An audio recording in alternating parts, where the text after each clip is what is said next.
This is the second video in the section on entropy, section 1010. In this video, we'll take a look at entropy and probability, right? And what you've got here are a series of 9 particles, or a collection of 9 particles in 2 separate boxes. You might think of these particles as being air molecules in the room. And the question we ask is, of all of the different ways that we can arrange 9 particles in a box, which are the most likely and which are less likely to happen? Another way to think about this, if you just put 9 molecules of air into a box and walked away and then came back and looked later at where they were, how are you likely to find them arranged? So the answer to that is it's very unlikely that you'll have the 9 air molecules arranged all in one corner, all lined up like a marching band. There's no rule in the universe saying it can't be like that. If you waited long enough, eventually this would probably happen, but it's not a very likely outcome.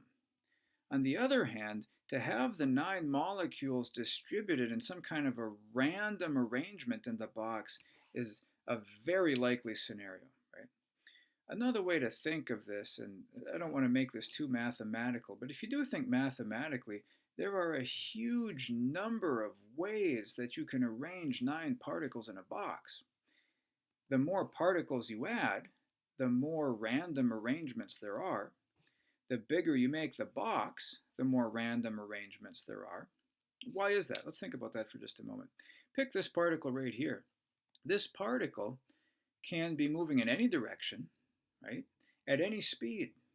This particle can be found at any location in the box, right?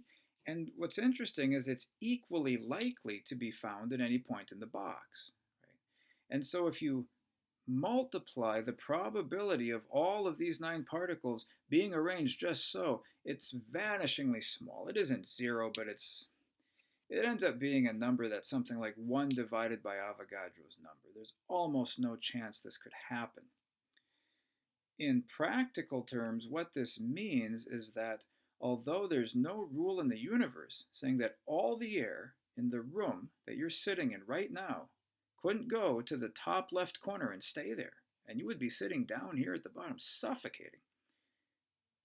In practical terms, that never happens. We would even go so far as to say it can't happen, right? Just because it's so unlikely. The air in the room is going to distribute itself throughout the room. The pressure variations are going to equal out so that we have a nice, even distribution of air in the room. This business of times arrow suggests that nature wants to go from a very organized system like this to a very disorganized system. That's almost the way that time is defined. But in this class, we're not going to get into this. So what do you have to take away from this? You have to take away the following.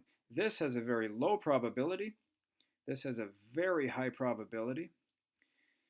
This is low entropy. This is high entropy. You can ignore the bottom section here.